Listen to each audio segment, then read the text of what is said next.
Good morning दोस्तों। तो हम पढ़ रहे थे नंबर सिस्टम और नंबर सिस्टम में पढ़ रहे थे डिविजिलिटी। उसी सीक्वेंस में हम आगे बढ़ रहे हैं। ठीक है, चलो देखो ध्यान दो। क्वेश्चन है आपके सामने।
हाँ जी, क्लास स्टार्ट हो चुकी है सब स्टूडेंट्स की नॉर्मली।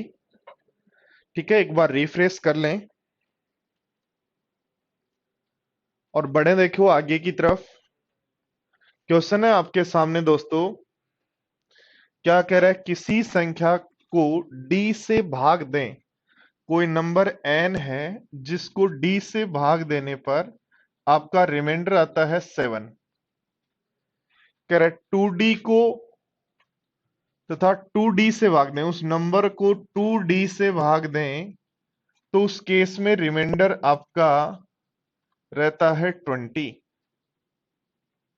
ठीक है, तो बताओ 2n को 7 से डिवाइड करने पर 2n को d से डिवाइड करने पर रिमाइंडर क्या होगा। ये क्वेश्चन है आपका। ध्यान दो, n को d से भाग देने पर 7 शेष बचता है और n को 2D से भाग देने पर 20 शेष बचता है। तो क्या यहां से n कह सकते हो 2D इंटू एक्स प्लस 20 होगा। 2dx+20 होगा, बोलो कह सकते हो क्या। और आप कह रहे हो इसको d से भाग दें, इसको d से n को d से भाग दें तो n यही है, इसको d से भाग देने पर 7 आता है। d से डिवाइड करें, यहां से 0 आएगा तो आ जाएगा 20 को d से डिवाइड करने पर 7। 20 को d से डिवाइड करने पर 7 और 20 को d से डिवाइड करने पर 7, तो d इक्वल टू यहां से आप कह सकते हो 13 है। d इक्वल टू यहां से आप क्या कह सकते हो 13 है। और d यदि 13 है दोस्तों, d यदि 13 है तो ध्यान दो बोर्ड पर यहाँ पे 2n को d से डिवाइड करने पर क्या शेष होगा। तो ध्यान दो 2 का 2 होगा, n को d से डिवाइड करने पर आता है 7 और d आपको पता है 13 है। तो 14 को 13 से डिवाइड करने पर शेष क्या रहेगा। वापिस मैं रिपीट कर रहा हूं, सभी स्टूडेंट्स एक बार बोर्ड पर ध्यान दे लें। n को d से भाग देने पर 7 बचता है। 2d को n को 2d से डिवाइड करने पर 20 शेष बचता है। तो n निकालेंगे 2dx+20 होगा। d से डिवाइड करो, d से डिवाइड किया, यहाँ पूरा पूरा भाग चला गया है। यहाँ 20 में d का भाग देने पर आप कह रहे हो 7 बच रहा है, क्योंकि n को d से भाग देने पर 7 बचता है। इसका मतलब d 13 है। क्या कह रहा है, n 2n को d से भाग देने पर, तो 2 को d से भाग देने पर 2 बचेगा। n को d से भाग देने पर आप कहते हो 7 बचेगा। तो 14 शेष बचेगा, d यानी 13 से डिवाइड करने पर। तो 14 को 30 से डिवाइड करें तो शेष क्या रहेगा।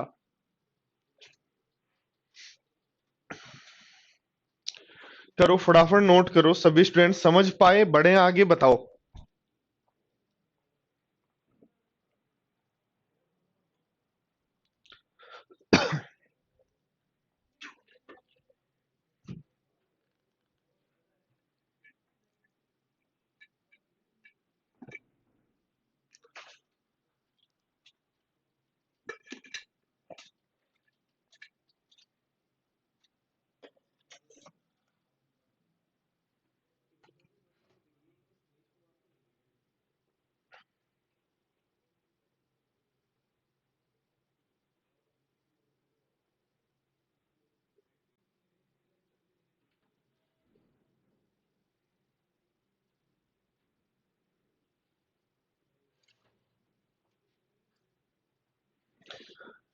वापिस एक बार सभी स्टूडेंट्स वापिस समझ लो, बोर्ड पर ध्यान दो और समझो। देखो ध्यान दो, क्वेश्चन क्या कह रहा है, किसी नंबर को डी से भाग देने पर 7 बचेगा, उसको 2d से भाग देने पर 2d से भाग देने पर 20 बचेगा, n को 2d से भाग देने पर 20 बचेगा।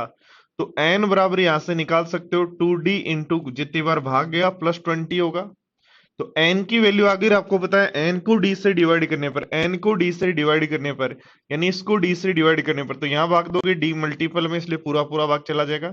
यहां भाग दोगे बचेगा 20, तो 20 को d से भाग देने पर 7 बचता है। इसको यहां से कह सकते हो d की वैल्यू कितनी है, 13। और d की वैल्यू 13। अब क्या कह रहा है, क्वेश्चन को पढ़ो। देखो ये एक स्टूडेंट पूछ रहा है 2n अपॉन d कैसे आया। देखो ये लिखा हुआ 2n को d से भाग देने पर क्या शेष होगा, 2n को d से भाग देने पर क्या शेष होगा, 2 को d से भाग देने पर 2 बचेगा, n को d से भाग देने पर, n को d से भाग देने पर 7 बचेगा, और d की वैल्यू आपको पता है 13। तो 14 को 13 से डिवाइड करने पर क्या शेष है।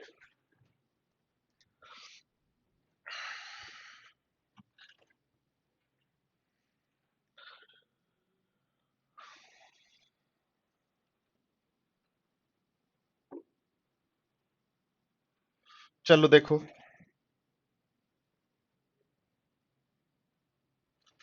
क्या यदि किसी संख्या को n को 2 अंकों से भाग दिया जाता है तो 52 शेष होता है। n को किसी नंबर d से डिवाइड करते हैं जो 2 डिजिट नंबर है, तो 52 शेष होता है, ये कहा गया है। यदि 5n को भाजक से डिवाइड किया जाए, 5n को d से डिवाइड किया जाए तो कहा है 4 शेष होता है। तो d के कितने मान संभव हैं, d के कितने मान संभव हैं, ध्यान दो बोर्ड पर। यदि हम कह रहे हो, आप कह रहे हो, बोर्ड पर ध्यान दो, देखो आप कह रहे हो n को d से डिवाइड करने पर 52 बचता है, तो 5 इंटू एन, तो 5 इंटू एन यानी 52 को डिवाइड करें d से, तो ध्यान दो 2 कितना बन रहा है, 25 260 बन रहा है क्या। तो 260 को d से डिवाइड करने पर आपका बच रहा है 4। इसका d जो है वो 256 होगा, या 256 का कोई फैक्टर, या 256 का कोई फैक्टर जो, देखो 52 n को d से भाग देने पर 52 बचता है, इसका मतलब d की वैल्यू 52 से बड़ी है। ऐसा फैक्टर जो 52 से बड़ा हो। वापिस देखो, ध्यान दो, बोर्ड पर ध्यान दो मेरे प्यारे साथियों, एक बात समझो। n को d से डिवाइड करने पर 52 आता है, तो 5n को d से डिवाइड करने पर आप कह रहे हो 4 आता है। हमारा आ रहा है 260, हमारा आ रहा है 260, आप क्वेश्चन कह रहा है 4। इसका मतलब d की वैल्यू 256 होगी, d की वैल्यू 256 होगी, या ऐसा फैक्टर जो 52 से बड़ा हो। तो हमें क्या कहा गया था, बोर्ड पर ध्यान दो, d जो है वो एक 2 अंकों का भाजक है, 2 अंकों का 2 डिजिट नंबर है। तो बताओ 256 का ऐसा फैक्टर, क्योंकि ये तो 3 डिजिट नंबर है, 256 का ऐसा फैक्टर जो 52 से बड़ा है और 2 डिजिट नंबर है, तो आप कहोगे वो एक ही नंबर है, कौन है, 64। इसलिए आंसर हो जाएगा, बोलो कौन, सी।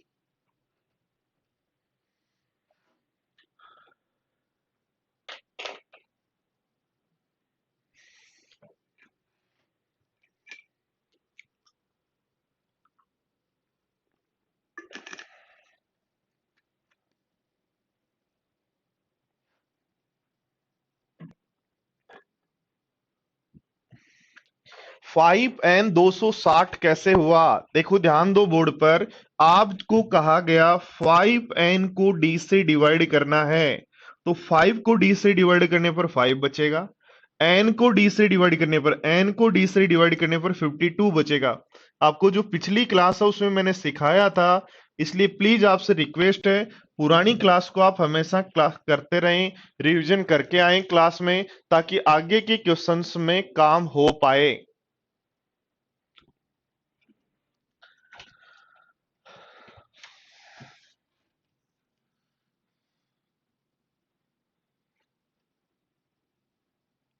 देखो क्या कहा गया है, बोर्ड पर ध्यान दो।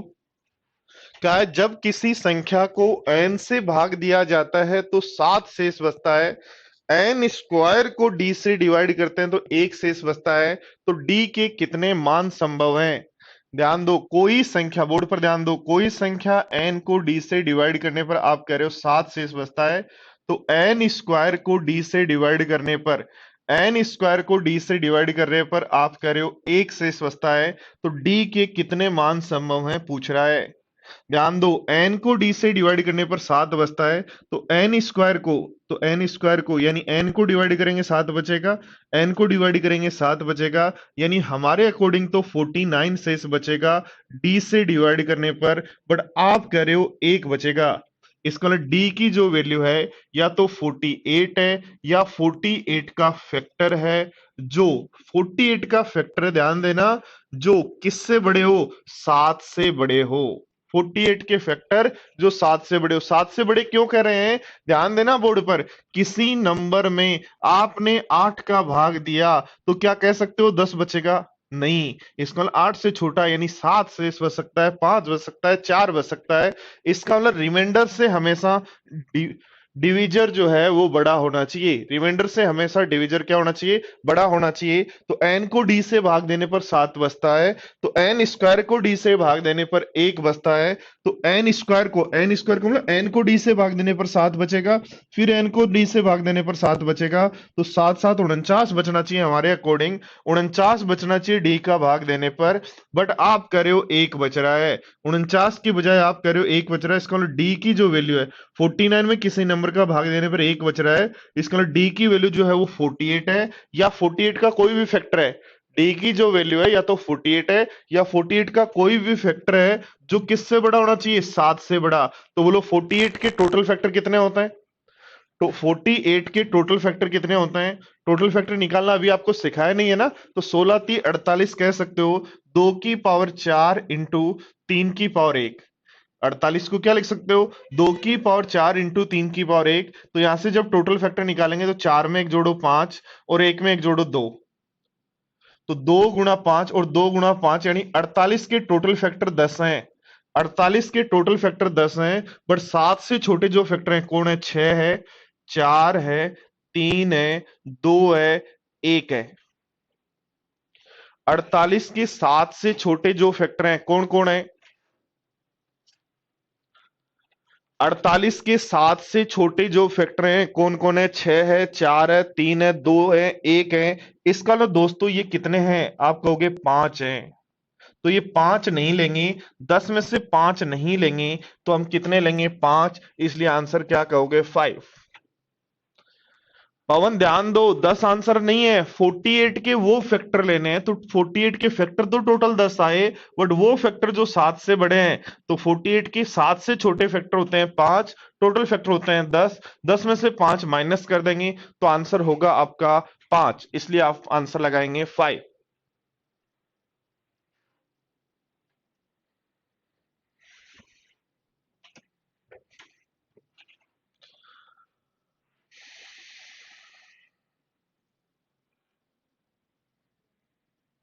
देखो पढ़ो क्या कह रहा है, किसी नंबर n को d से भाग देने पर 17 शेष बचता है। n को d से भाग देने पर 17 शेष बचता है। 3n को d से भाग देने पर 3n को d से भाग देने पर 5 शेष बच रहा है। तो 4n को d से भाग देने पर क्या शेष होगा, 4n को d से भाग देने पर क्या शेष होगा।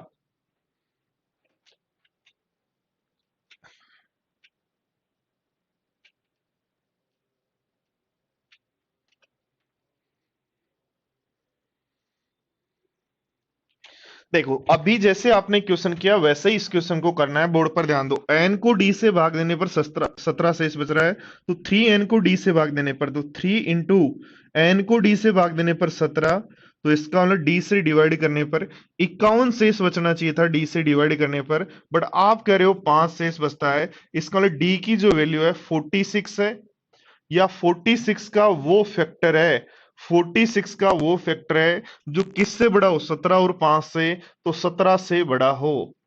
तो 46 के वो फैक्टर जो 17 से बड़ा हो, 46 हो सकता है और 23 हो सकता है। ठीक है, दो ही फैक्टर हो सकते हैं। क्या कह रहा है, 4n को d से डिवाइड करने पर, n को d से डिवाइड करने पर आपका 17 बच रहा है, तो 4n को d से डिवाइड करने पर, तो 4n n का मतलब हो गया 17, n को 17, तो डिवाइड कर दें d से। तो 68 को d से डिवाइड करने पर क्या शेष होगा वो बताना है। 68 को 46 से डिवाइड करते हैं तो 22 शेष आता है, 22 शेष आता है। और 68 को 23 से डिवाइड करते हैं तो भी 22 शेष आता है, इसलिए हम आंसर कहेंगे 22।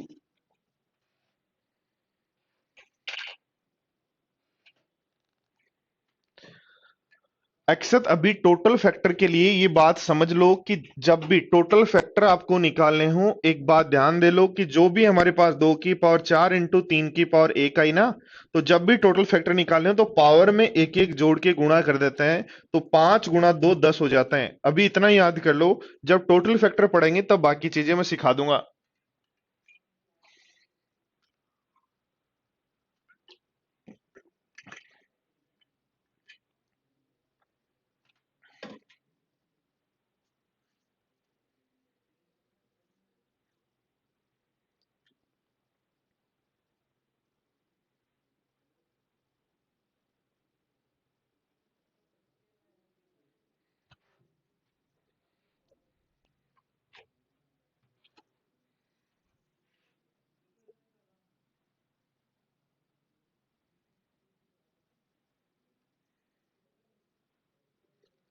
चलो देखो क्वेश्चन नंबर 15।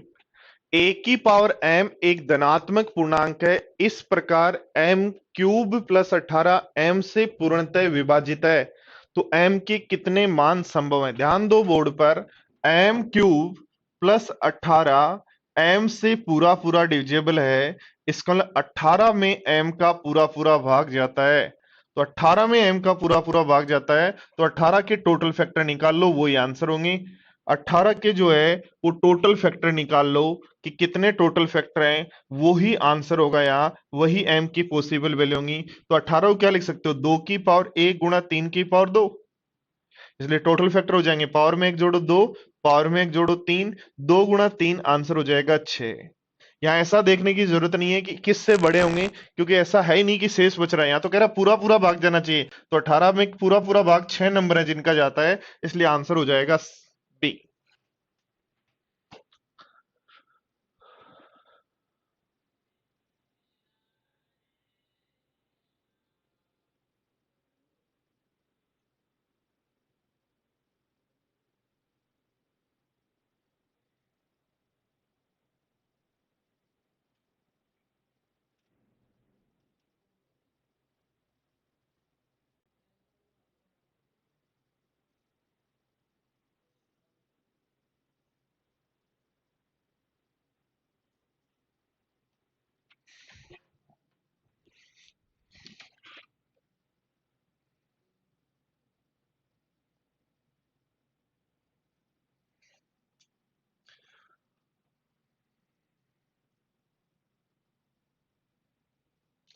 देखो ये एसएससी सीजीएल प्री का आया हुआ क्वेश्चन है, क्वेश्चन नंबर आपका 16 हो गया। ये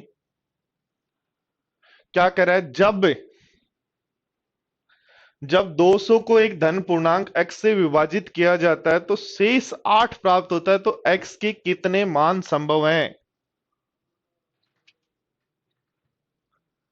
जब 200 को एक धन पूर्णांक x से विभाजित किया जाता है तो शेष 8 बचता है, तो x के कितने मान संभव हैं।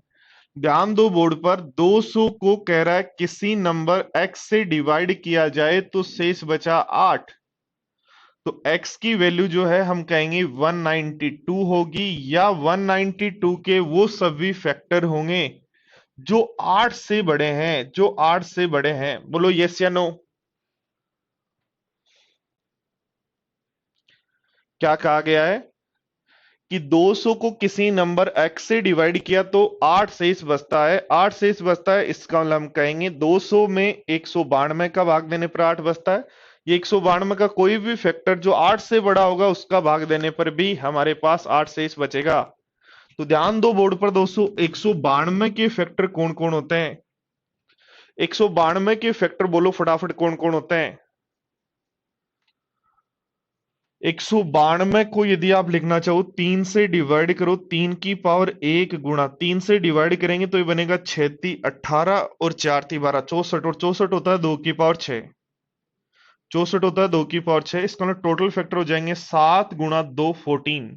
7 × 2 14 हो जाएंगे, बट 8 से बड़े होने चाहिए, इसलिए 8 नहीं लेंगे। 7 भी होता है कि इसका फैक्टर? नहीं, 7 नहीं होता, 6 होता है, 5 नहीं होता, 4 होता है, 3 होता है, 2 होता है, 1 होता है। 192 के वे वो फैक्टर जो 8 और 8 से छोटे हैं उन सबको छोड़ेंगे, तो कितने छोड़ देंगे बोलो फटाफट? तो 6 फैक्टर छोड़ देंगे, और 6 फैक्टर छोड़ देंगे तो 14 में से यदि 6 छोड़ देते हैं तो आंसर क्या होगा? 8। इसलिए आंसर होगा 8। 8 आंसर है आपका।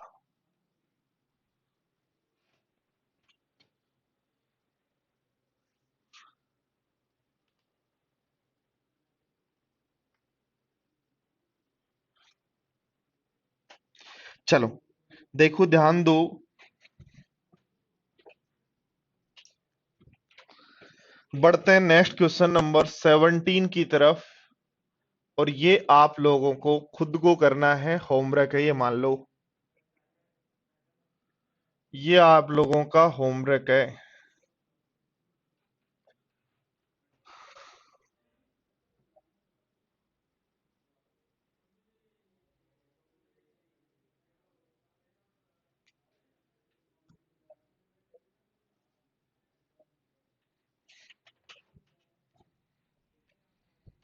देखो उसके बाद हम पढ़ते हैं दोस्तों डिविजिबिलिटी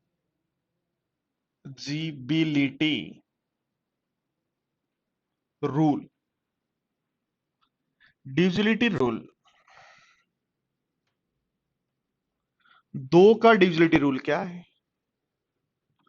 4 का डिविजिबिलिटी रूल क्या है? 8 का डिविजिबिलिटी रूल क्या है? 16 का डिविजिबिलिटी रूल क्या है?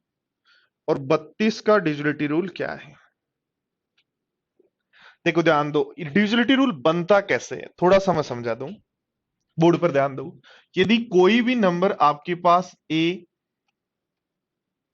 कोई भी नंबर यदि आपके पास ए बी सी डी है,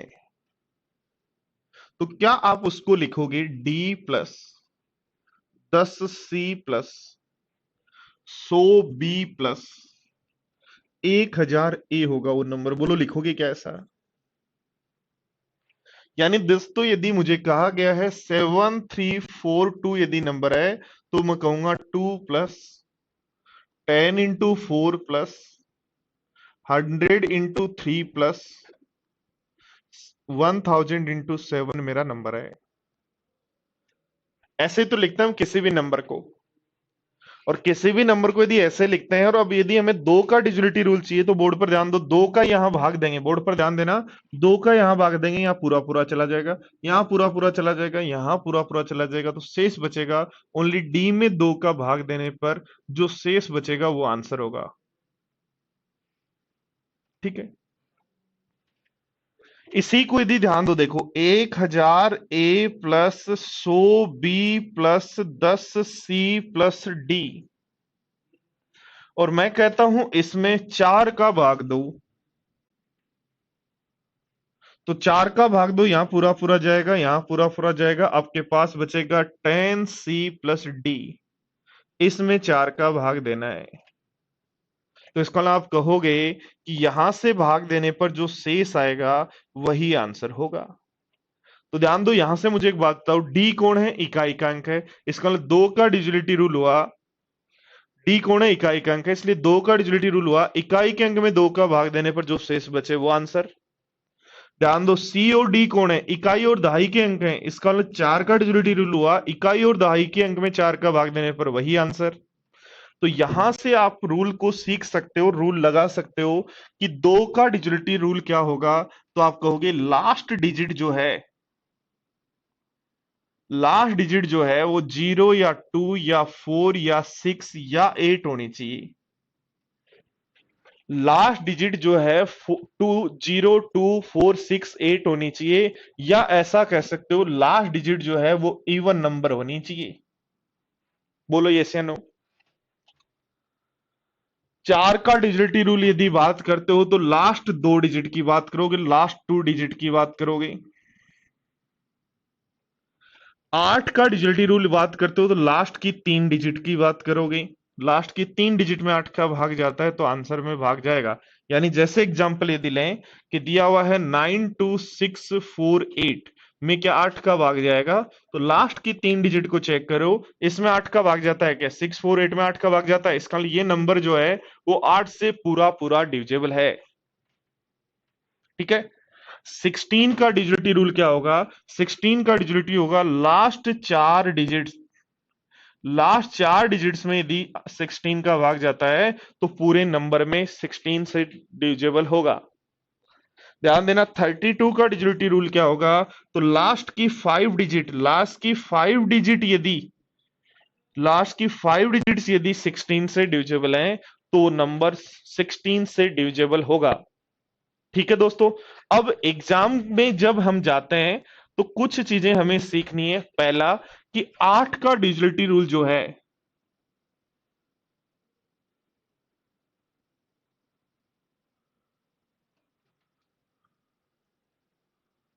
8 का डिजिटल रूल जो है उसको थोड़ा सा समझना। एग्जाम के पॉइंट ऑफ व्यू से हमें कुछ चीजें यहां सीखनी है। देखो ये तो आप जान गए कि 8 का डिजिटल रूल हमारा पास होता है लास्ट 3 डिजिट्स। यही होता है क्या? लास्ट की 3 डिजिट्स, कि लास्ट की 3 डिजिट में 8 का भाग देंगे और पूरा पूरा जाता है तो उस नंबर में पूरा पूरा भाग जाएगा। अब इसको थोड़ा सा आसान मैं बना सकता हूं, ध्यान देना बोर्ड पर। लास्ट की 3 डिजिट जो आपने लिखी, जैसे नंबर लिखा 96424, लास्ट की 3 डिजिट जो लिखी उसमें तीसरी डिजिट यदि इवन हो, 96520,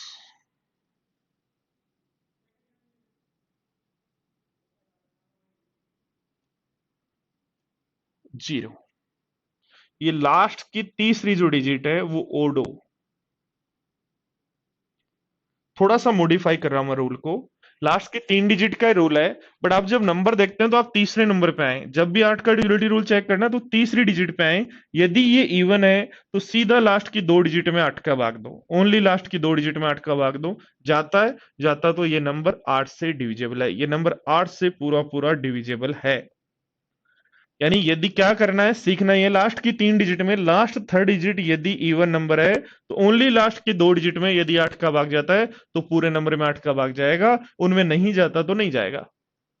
ऐसे देखो, ध्यान दो, जब लास्ट की तीसरी डिजिट यदि ओड है तो उस केस में ध्यान रखना जो डिजिट्स बच गई उसमें 4 जोड़ने पर, ये इंपॉर्टेंट है यहां, जो लास्ट की 2 डिजिट है उसमें 4 जोड़ने पर यदि 8 से पूरा पूरा डिजिबल है, 24 8 से पूरा पूरा डिजिबल है, इसका मतलब ये नंबर जो है वो 8 से पूरा पूरा डिजिबल होगा। ध्यान देना, मैंने लिखा 92640 405, क्या 8 से डिजिबल है? 9365540, क्या 8 से डिजिबल है? 927736, क्या 8 से डिजिबल है? 694826, क्या 8 से डिविजिबल है? फटाफट बताओ। ध्यान दो, तीसरी डिजिट इवन है तो लास्ट की 2 डिजिट में 8 का भाग देंगे, नहीं जाता, इसको 8 से डिविजिबल नहीं है।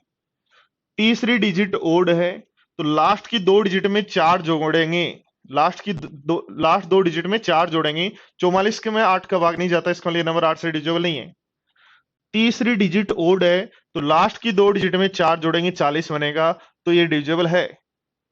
लास्ट तीसरी डिजिट ओड होने पर लास्ट की 2 डिजिट में 4 जोड़ेंगे, 40 में 8 का भाग जाता है, इसका ये नंबर 8 से डिविजिबल है। तीसरी डिजिट यदि इवन है, लास्ट की 2 डिजिट को चेक करेंगे, 8 का भाग देके नहीं जाता तो ये नंबर 8 से डिविजिबल नहीं है।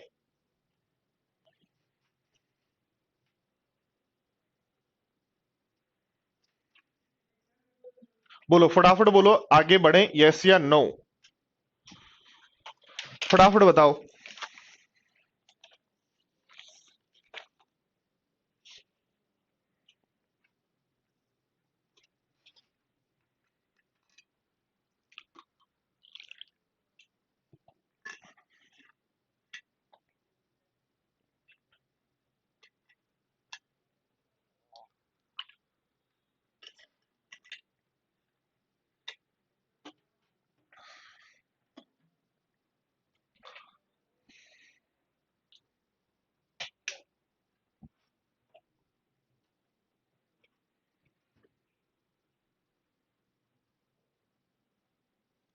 हाँ वो क्वेश्चंस करवा दूंगा मैं, मैक्सिमम मिनिमम जो भी आते हैं सब क्वेश्चंस करवा दूंगा। देखो आगे बढ़ते हैं। 5 डिविजिबिलिटी रूल 5 का, 25 का, 125 का और 625 का। ध्यान दो बोर्ड पर, 5 का डिजिटल रूल क्या होगा, 25 का डिजिटल रूल क्या होगा, 125 का डिजिटल रूल क्या होगा, 625 का डिजिटल रूल क्या होगा। जैसे अभी मैंने सिखाया था ना एबीसीडी वाला तरीका, वैसे ही आपका 5 का रूल बनता है, वैसे ही 25 का बनता है, वैसे 125 का। ठीक है, ध्यान दो बोर्ड पर। 5 का डिजिटल रूल होगा, क्या होगा, लास्ट डिजिट जो है, लास्ट की डिजिट जो है वो 0 या 5 होनी चाहिए। या ऐसा कह सकते हो लास्ट डिजिट जो है वो 0 या 5 से डिविजिबल हो। ठीक है, 25 से लास्ट की टू डिजिट, लास्ट की टू डिजिट जो है वो 25 से डिविजिबल हो। 125 से लास्ट की थ्री डिजिट्स, लास्ट की थ्री डिजिट्स जो है वो 125 से डिविजिबल हो। 625 से तो लास्ट की फोर डिजिट्स, लास्ट की फोर डिजिट्स जो है वो 625 से डिविजिबल हो। तो लास्ट की फोर डिजिट से, और ध्यान दो शेष भी यदि निकालना, जैसे मैंने कहा 79462 में 25 का भाग देने पर शेष क्या बचेगा, तो पूरा नंबर नहीं, ओनली लास्ट की दो डिजिट में जाओ, यहीं से भाग देना, यहीं से शेष। तो पूरा पूरा भाग नहीं जाता, तो आप कह देंगे दो शेष बचेगा। तो लास्ट की दो डिजिट में 25 का भाग देने पर जो शेष बचेगा वही आपका आंसर होना है। लास्ट की तीन डिजिट में 125 का भाग देने पर जो शेष बचेगा वही आंसर होना है। लास्ट की चार डिजिट में 625 का भाग देने पर यदि पूरा पूरा जाता है तो पूरा पूरा डिजिबल होगा, और पूरा पूरा नहीं जाता तो जो शेष बचेगा वही आंसर। आप ध्यान दो, देखो तीन का डिजिटल रूल, 9 का डिजिटल रूल,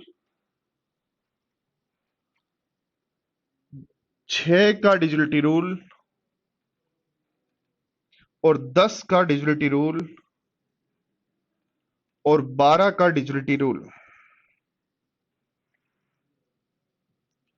3 का डिजिटल रूल है sum of digits, sum of digit में यदि 3 का भाग जाता है। 9 का डिजिटल रूल है sum of digits, sum of digit यदि 9 से डिविजिबल है तो उस नंबर में 3 का और 9 का भाग जाएगा। बोर्ड पर ध्यान दो, जैसे मैंने लिखा 73246 941 को 3 से डिवाइड करने पर क्या पूरा पूरा डिविजिबल है। ध्यान दो दोस्तों, 3 का डिजिट रूल का मतलब है सम ऑफ डिजिट 3, 3 या 3 का मल्टीपल हो वहीं छोड़ दो।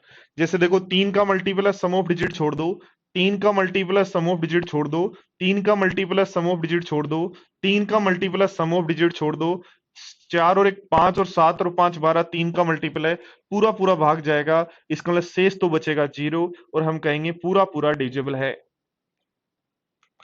ध्यान दो दोस्तों, दिया हुआ है 73246 941, 9 से भाग देने पर क्या शेष होगा या क्या 9 से डिविजिबल है। जैसे आपने 3 के मल्टीपल्स को छोड़ा वैसे 9 के मल्टीपल्स को छोड़ देंगे। 7 और 2 9 हटाओ, 6 और 3 9 हटाओ, 9 और 9 9 हटाओ, 4 4 8 और 1 9 9 हटाओ, इसका मतलब शेष होगा 0, शेष हो जाएगा 0।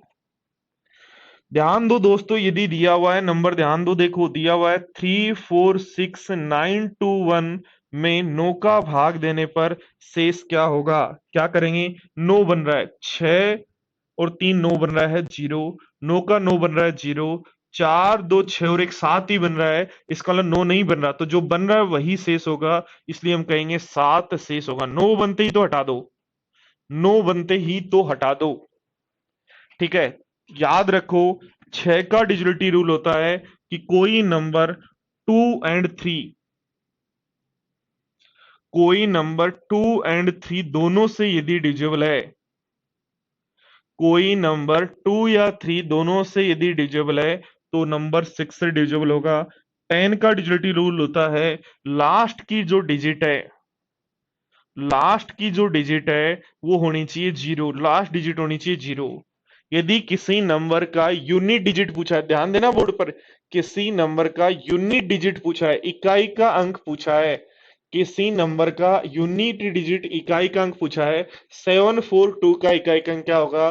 10 का भाग दो इकाई के अंक में, जो बच जाए वही आंसर, यही इकाई का अंक होगा और यही 10 का भाग देने पर शेष होगा। तो याद रखें, किसी नंबर का इकाई का अंक या उस नंबर में 10 का भाग देने पर जो शेष आता है, एक ही बात है, एक ही बात है। 12 का डिजिटल रूल क्या है? तो याद रखो, जो नंबर 3 एंड 4, जो नंबर 3 और एंड 4 दोनों से डिविजिबल होगा, वही नंबर 12 से डिविजिबल होगा। बोलो फटाफट बोलो।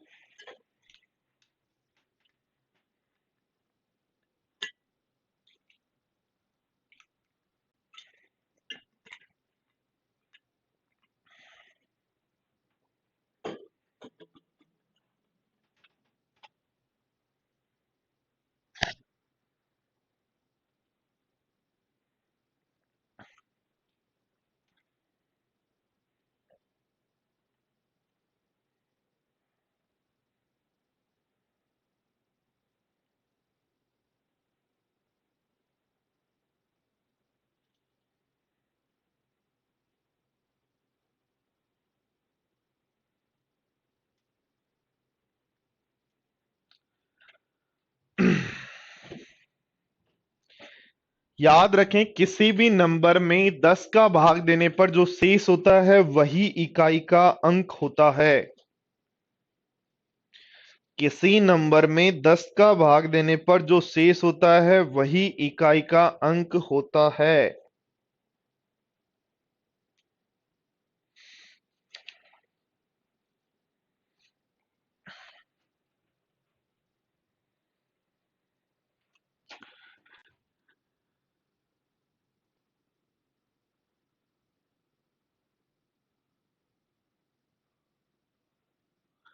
देखो, डिविजिबिलिटी रूल याद रखो, 3, 17,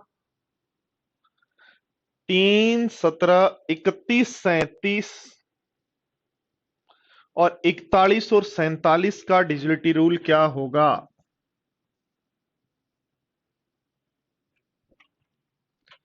3 नहीं, 3 की जगह कर लो 7। 7, 17, 31, 37 और 41 और 47 का डिविजिबिलिटी रूल क्या होगा? देखो, जैसे मैंने कहा 261 क्या 7 से डिविजिबल है? तो सीखना, जो इकाई का अंक है क्या करना है, जब भी 7 का डिजिटल रूल लगाना हो तो जो इकाई का अंक है कौन है, 1, उसका डबल इसमें से घटा दो। इकाई के अंक का डबल रिमेनिंग डिजिट्स में से घटा दो तो आपके पास बन रहा है 24। क्या 24 7 से डिविजिबल है? नहीं। इसका मतलब 261 जो है वो 7 से डिविजिबल नहीं होगा। समझे बात को? ध्यान दो बोर्ड पर, मैंने कहा 9265 क्या 7 से डिविजिबल है? तो आप क्या करेंगे, 5 का डबल 10 घटाओ, 926 में से 5 का डबल 10 घटाओ, बना 916। अब 6 का डबल 12 घटा लो, तो 91 में से 12 घटाने पर ये बनता है 9 और ये बनता है 79। क्या ये 7 से डिविजिबल है? नहीं है। इसका मतलब हम कहेंगे 9265 जो है वो 7 से डिविजिबल नहीं होगा। तो क्या करना है, 7 का डिजिटल रूल है, इकाई के अंक का डबल करके रिमेनिंग डिजिट्स में से घटाओ, फिर इकाई के अंक के डिजिट में से घटाओ, लास्ट तक तब तक आपको चलते रहना है जब आपके पास इजीली आप देख के नहीं कह पाते। तो याद रखें, 7, 17, 21 और 37, 41 और 47 का डिजिटल रूल है। क्या करेंगे, जो भी रिमेनिंग नंबर है उसमें से इकाई के अंक का 2 गुना घटा दो, यूनिट डिजिट का 2 गुना घटा दो और चेक कर लो। ऐसे देखो, रिमेनिंग जो नंबर है 17 के लिए 5 गुना घटाएंगे, 5 गुना ऑफ यूनिट डिजिट कह सकते हो या लास्ट डिजिट कह सकते हो। रिमेनिंग नंबर में से इकाई के अंक का 3 गुना घटाएंगे। रिमेनिंग नंबर में से इकाई के अंक का 11 गुना घटाएंगे। रिमेनिंग नंबर में से इकाई के अंक का 4 गुना घटाएंगे और रिमेनिंग नंबर में से इकाई के अंक का 14 गुना घटाएंगे। ये याद कर लो। बनता है रूल वैसे ही जैसे ABCD लिखा, 7 से डिवाइड किया, 7 के मल्टीपल्स हटा दिए, सेम उसी तरीके से बनेगा।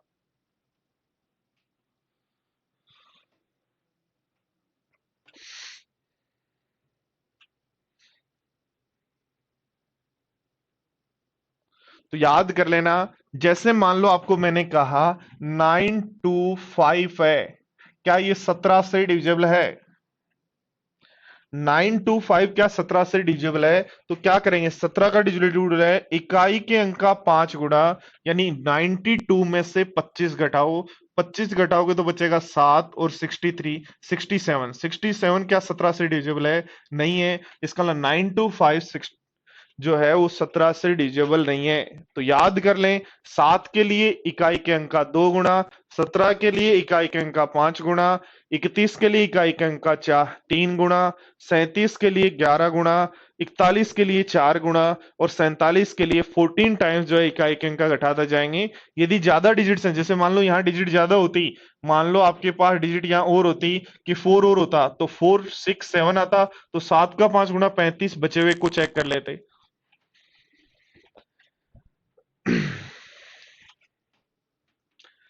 नेक्स्ट रूल है 13 19 23 29 और 43। 49 नहीं होता क्योंकि 49 प्राइम नंबर नहीं है। 49 के लिए तो 7 वाला रूल काम करेगा। क्या कह रहा है, 13 19 23 29 और 43 का डिजिटल रूल क्या है? ध्यान दो, देखो, यदि मुझे कहा जाए क्या 742 13 से डिविजिबल है? 742 क्या 13 से डिविजिबल है? तो मैं क्या करूंगा, इकाई के अंक का 4 गुना, कितना गुना? 4 गुना, तो 8 इसमें जोड़ूंगा और मेरे पास बनेगा 82। क्या 82 13 से डिविजिबल है? नहीं। इसका मतलब ये नंबर 13 से डिविजिबल नहीं है। ध्यान दो दोस्तों, यदि मेरे को कहा जाए 9246 क्या 13 से डिविजिबल है?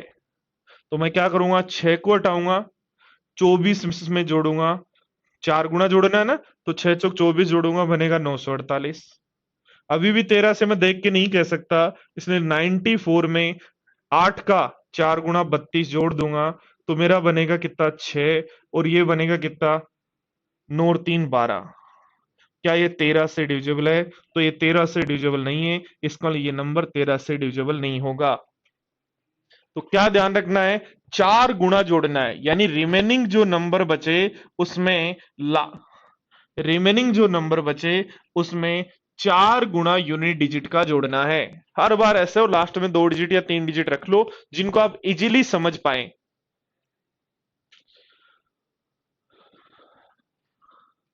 इसमें रिमेनिंग नंबर में यूनिट डिजिट का 2 गुना, इसमें रिमेनिंग नंबर में यूनिट डिजिट का 7 गुना, और इसमें रिमेनिंग नंबर का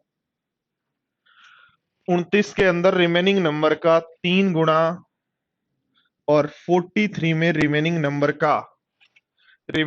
का 13 गुना। ध्यान दे लो, 13 19 23 29 और 43। 13 का मतलब है कि आपको यदि बात करें तो 13 का मतलब है जो भी नंबर है उसमें इकाई के अंक का 4 गुना जोड़ो, जो भी नंबर है उसमें इकाई के अंक का 4 गुना जोड़ो, जो भी नंबर है उसमें इकाई के अंक का 4 गुना। तो 13 का 19 का 2 गुना, 23 में 7 गुना, 29 में 3 गुना और 43 में 13 गुना जोड़ेंगे। इनका डिटेल्स यदि जाना है आपको, तो जैसे आपको 13 का रूल चेक करना है या 7 का रूल चेक करना है, तो जो भी आप नंबर लिखते हैं ना, ये 10B plus 100C plus 1000D, ठीक है, ये जो नंबर आपने लिखा है इसको 7 से डिवाइड करना है, तो इसको 700 छोड़ दो, 70 छोड़ दो, 7 छोड़ दो, बच गया। उससे जब आप चेक करेंगे तो ये जो रूल हमने बात की वो बनेगा। तो डिटेल हमें नहीं जानी, बट ये रूल हमें याद होने चाहिए। अब देखो एक छोटी सी बात सीखो, एक छोटी सी बात सीखो, कोई भी दो डिजिट नंबर यदि दो बार रिपीट है, कोई भी दो डिजिट नंबर यदि दो बार रिपीट है, 9696 दो बार रिपीट है, 7272 दो बार रिपीट है, 4141 दो बार रिपीट है, 3636 दो बार रिपीट है, 3939 दो बार रिपीट है, 7171 दो बार रिपीट है, या XY दो डिजिट नंबर दो बार रिपीट है, या देखो ध्यान दो बोर्ड पर, कोई भी सिंगल डिजिट नंबर 6 बार रिपीट है, कोई भी सिंगल डिजिट नंबर 6 बार रिपीट है, जैसे x को मैंने 6 बार लिख दिया। या ध्यान दो देखो कोई भी दो डिजिट नंबर 727272 कितनी बार है, 6 बार रिपीट है। 313131 कितनी बार है, 6 बार है, 6 डिजिट बना रहा है, यानी XY 3 बार रिपीट है। या ध्यान दो कोई भी तीन डिजिट नंबर 729729 461461 531531, यानी XYZ यदि हमारे पास है, तो ध्यान दो यहां से कुछ रूल बनते हैं जो हमें सीखने हैं, बोर्ड पर ध्यान दो। कोई भी दो डिजिट नंबर दो बार रिपीट है, तो जो रिपीट हो रहा है, कौन रिपीट हो रहा है, XY का इसमें भाग दो, XY का भाग XY में एक बार जाएगा, X नोट करेंगे भाग नहीं जाएगा, Y नोट करेंगे फिर एक बार भाग जाएगा, इसका मतलब 101 बार भाग गया। इसका मतलब ये जितने भी नंबर हैं हमारे पास, ये नंबर बना है 101 गुणा 96 से, ये नंबर बना है 101 गुणा 72 से, ये नंबर बना है 101 गुणा 41 से, ये नंबर बना है 101 गुणा 36 से, ये नंबर बना है 101 गुणा 39 से, और ये नंबर बना है 101 गुणा 71 से। तो इसका मतलब ये जो भी दो डिजिट नंबर है, कोई भी ऐसा दो डिजिट नंबर जो दो बार रिपीट होगा, कोई भी ऐसा दो डिजिट नंबर जो दो बार रिपीट होगा, हमेशा डिजिबल होगा 101 से, या तीन डिजिट के सबसे छोटे प्राइम नंबर से, तीन डिजिट के सबसे छोटे प्राइम नंबर से, सबसे छोटे प्राइम नंबर से। बात आई समझ में? ध्यान रखना कोई भी दो डिजिट नंबर यदि दो बार रिपीट है, कोई भी दो डिजिट नंबर यदि दो बार कोई भी कोई भी दो डिजिट नंबर यदि दो बार रिपीट है, कोई भी दो डिजिट नंबर दो बार रिपीट है, तो हमेशा डिविजिबल होगा 101 से। ये याद करना पड़ेगा दोस्तों, यदि आपको चीजें आसान करनी है तो। ठीक है, ऐसे देखो ध्यान दो, कोई भी दो सिंगल डिजिट नंबर यदि आपके पास है, तो क्या ये ध्यान दो, ये 9 इंटू 111 999 बना, और 999 का इसमें भाग दोगे तो 1001 बनेगा। इसका मतलब ये सारे जो नंबर्स हैं दोस्तों, ये सारे जो नंबर्स हैं वो इसको छोड़ दें तो 111 इंटू 1001 से डिविजिबल है। एग्जाम में क्वेश्चन ऐसे ही आता है, सीधा क्वेश्चन आता है कि एक सिंगल डिजिट 9 से, सिंगल डिजिट 9 को रिपीट करते हुए, सिंगल डिजिट 9 को 6 बार रिपीट करते हुए एक नंबर बनाया गया, तो नंबर किससे डिविजिबल होगा? तो हम कहेंगे कि वो नंबर 111 क्या होता है, 3 और 37 का गुणा होता है, और 1001 क्या होता है, 7 11 और 13 का गुणा होता है। इसका मतलब हम कहेंगे दोस्तों कि कोई भी सिंगल डिजिट यदि 6 बार रिपीट होती है, कोई भी सिंगल डिजिट यदि 6 बार रिपीट होती है, तो नंबर 7 3 7 11 13 और 37 से डिविजिबल होगा, 3 7 11 13 और 37 से डिविजिबल होगा। ध्यान दो देखो, इसको यदि मैं बात करूं तो ये बनेगा X Y into 10101, X Y into 101 तो 10101 के जो फैक्टर हैं वो है 3 7 13 और 37, 3 7 13 और 37 का जो गुणा है वो आपका 10101 बनेगा। तो मुझे एक बात बताओ, क्या कोई भी दो डिजिट नंबर दो बार रिपीट हो, कोई भी दो डिजिट नंबर दो बार रिपीट हो तो किससे डिविजिबल होगा? 101 से। और कोई भी दो डिजिट नंबर 3 बार रिपीट हो कोई भी दो डिजिट नंबर 3 बार रिपीट हो तो किससे डिजिबल होगा? 10101 से। और 10101 के फैक्टर हैं 3, 7, 13 और 37।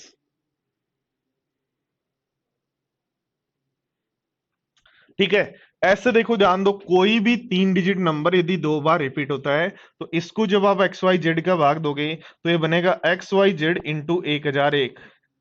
तो 1001 के हमारे पास फैक्टर होते हैं 7, 11 और 13। इसका मतलब कोई भी 3 डिजिट नंबर जो 2 बार रिपीट होता है, कोई भी 3 डिजिट नंबर जो 2 बार रिपीट होता है वो 7, 11 और 13 से डिजिबल होता है।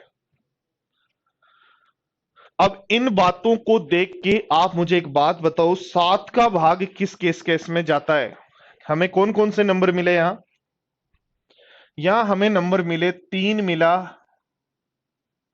7 मिला, 11 मिला, 13 मिला, 37 मिला, 101 मिला, 111 मिला, 1001 मिला, 10101 मिला। इनके डिजिटलिटी रूल बताओ। बताओ 3 का डिजिटलिटी रूल क्या हुआ?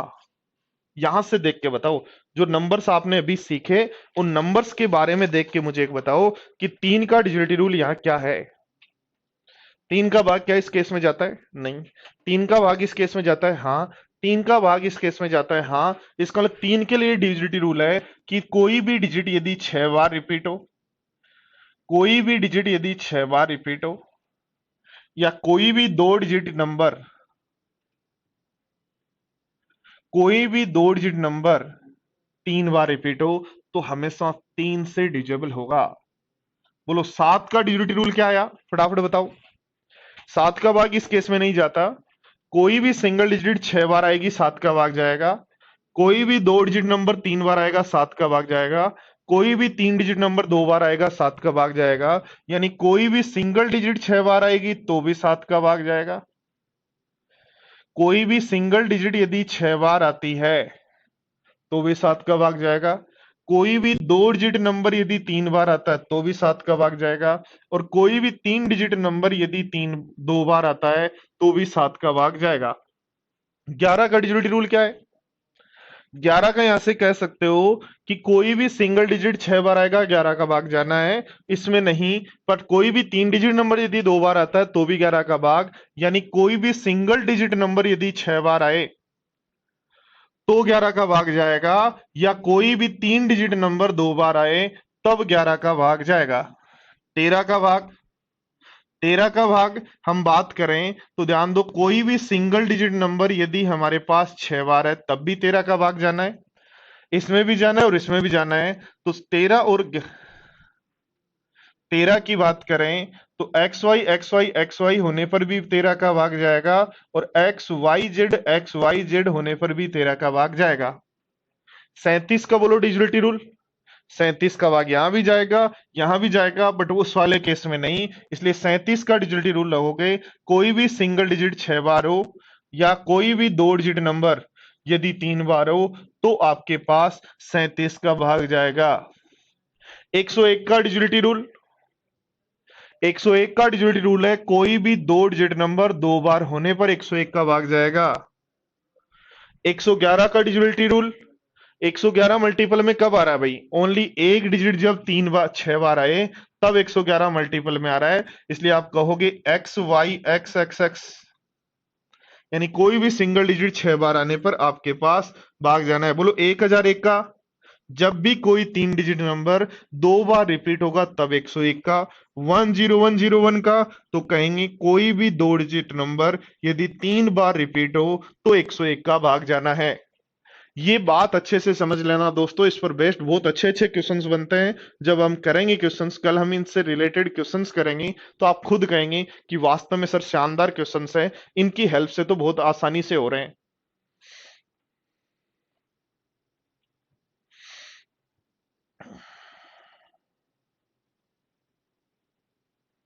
एक मैं छोटा सा एग्जांपल ले लेता हूं, एक छोटा सा एग्जांपल ले लेता हूं। जैसे मुझे कहा जाए कि 66666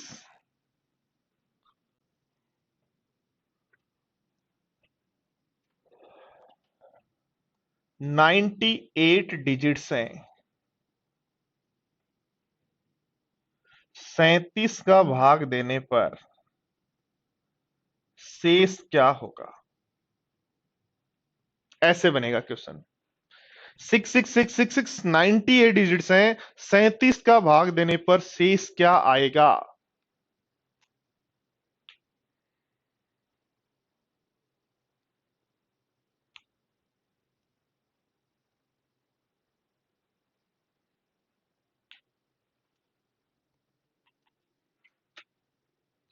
एक हजार एक, चलो 1001 सिंगल डिजिट को जब आप 6 बार लिखते हैं तब भी आता है, ठीक है।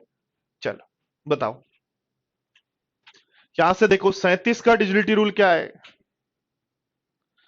कोई भी डिजिट जब 6 बार रिपीट हो तो शेष क्या बचता है? 0 है क्या 37 का डिजिटल रूल? इसका मतलब है कोई भी डिजिट 6 बार जब आएगी, 3 और 3 6 बार 0, फिर 6 बार 0, फिर 6 बार 0, फिर 6 बार 0, फिर 6 बार 0, तो 98 में से 6 के जो मल्टीपल हैं वो तो हटा दो, शेष कितना बचेगा वो ढूंढो। 98 में 6 का भाग दो, 6 कम 6 38, 38 के बाद 6 6 36, 36 के बाद बच गया 2, तो 2 डिजिट बच गई, शेष बच गई 2 डिजिट, क्योंकि 6 डिजिट से 0, 6 से 0, 6 से 0, 6 से 0, तो 98 में से 6 6 के सारे पेड़ छोड़ दिए, 2 डिजिट बच गई। 2 डिजिट कौन बची? 66। तो 66 में 37 का भाग देने पर क्या शेष होगा? तो 66 में 37 का भाग देने पर बोलो क्या शेष होगा? तो हम कहेंगे 29 शेष होगा।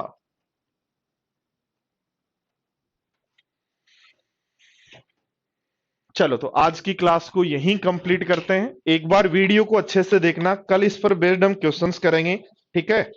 चलो तो मिलते हैं नेक्स्ट क्लास में, तब तक के लिए बाय बाय, टेक केयर दोस्तों, थैंक यू।